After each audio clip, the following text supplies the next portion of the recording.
పిత పుత్ర పవిత్రాత్మ నామమున ఆమెన్. శుభోదయం. ఈరోజు దేవుని వాగ్దానము, నేను మిమ్ము అనాథలుగా విడిచిపెట్టను, నేను మీ యొద్దకు వత్తును. యోహాను 14వ అధ్యాయము 18వ వచనము. క్రీస్తు ప్రభునందు మన విశ్వాసాన్ని ప్రకటిద్దాం. యేసువా, మీ మరణమును ప్రకటించదము, మీ ఉత్థానమును చాటుదము, మీరు మరలా వచ్చే వరకు వేచియుందుము. త్రిత్వైక సర్వేశ్వరుడు మన జీవితాల్లో చేసిన సకల మేళ్లకు వారికి వందనములు అర్పిద్దాం. తండ్రి దేవా, మీకే స్తుతిగణ మహిమ. యేసుదేవా, మీకే స్తుతిగణ మహిమ. ఆత్మదేవా, మీకే స్తుతిగణ మహిమ. త్రియేక దేవా, మీకే స్తుతిగణ మహిమ. హల్లెలూయా, హల్లెలూయా, హల్లెలూయా. ఈరోజు దేవుని వాక్యాన్ని చదువుకుందాం.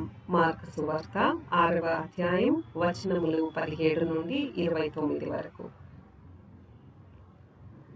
తన తమ్ముడగు ఫిలిప్పు భార్య హేరోదియ నిమిత్తము హేరోదు యోహానును పట్టి బంధించి చెరసాలలో పడవేసెను.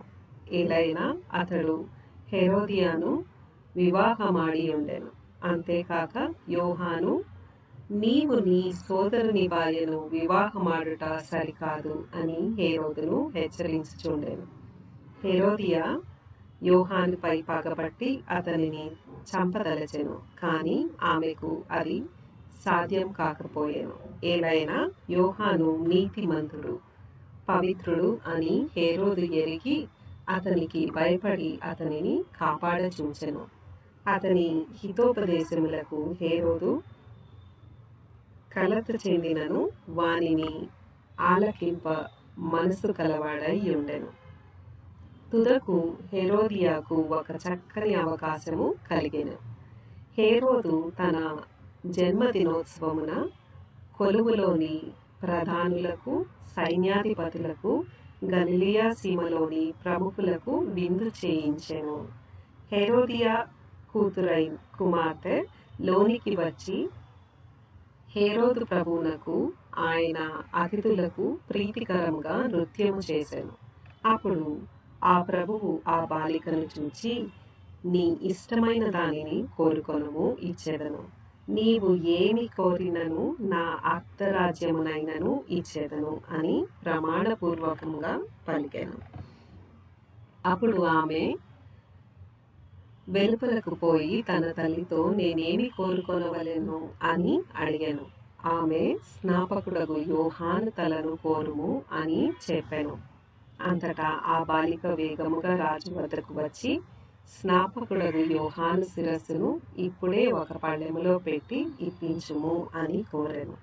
అందులకు రాజు మిగుల బాధపడెను, కానీ అతిథుల ఎదుట శపథము చేసినందుకు ఆమె కోరికను కాదనలేకపోయెను. కనుక అతడు, యోహాను తలను తీసుకొని రమ్ము అని వెంటనే ఒక తలారికి ఆజ్ఞాపించెను.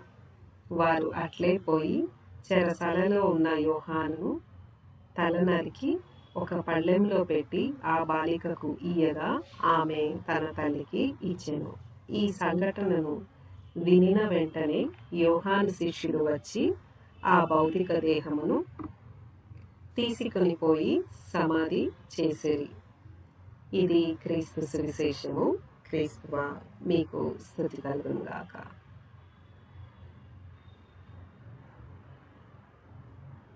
ప్రార్థించుదాము. ఓ క్రీస్తు ప్రభువా,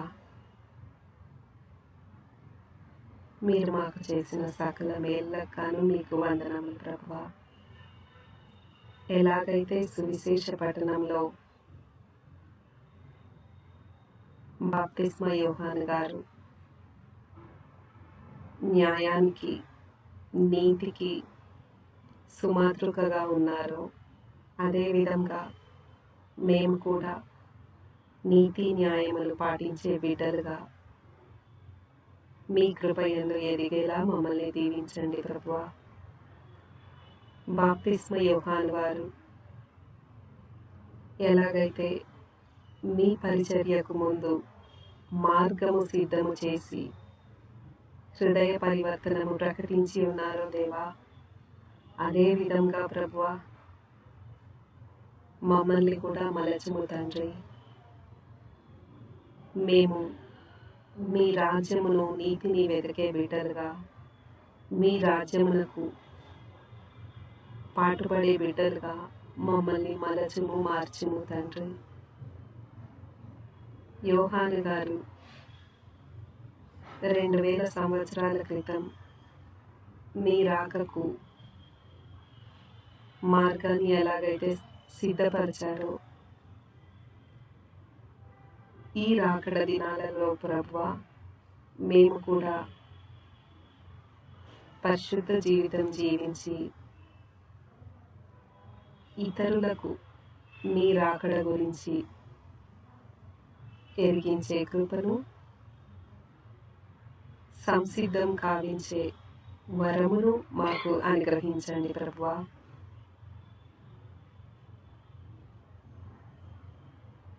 మాలోని అశుద్ధతను తొలగించండి అయ్యా, పరిశుద్ధతను మాలో కలుగజేయం ప్రభువా. మీ నీతి న్యాయాలను మా హృదయాలను నింపుము ప్రభువా. మీ ప్రేమ యందు మేము ప్రజ్వలిల్లు బిడ్డలుగా మమ్మల్ని దీవించండి అయ్యా. మా ఈ ప్రార్థనను యేసు శ్రేష్టమైన నామమున అడిగి వేడుకొంచున్నాము తండ్రి. ఆమేన్.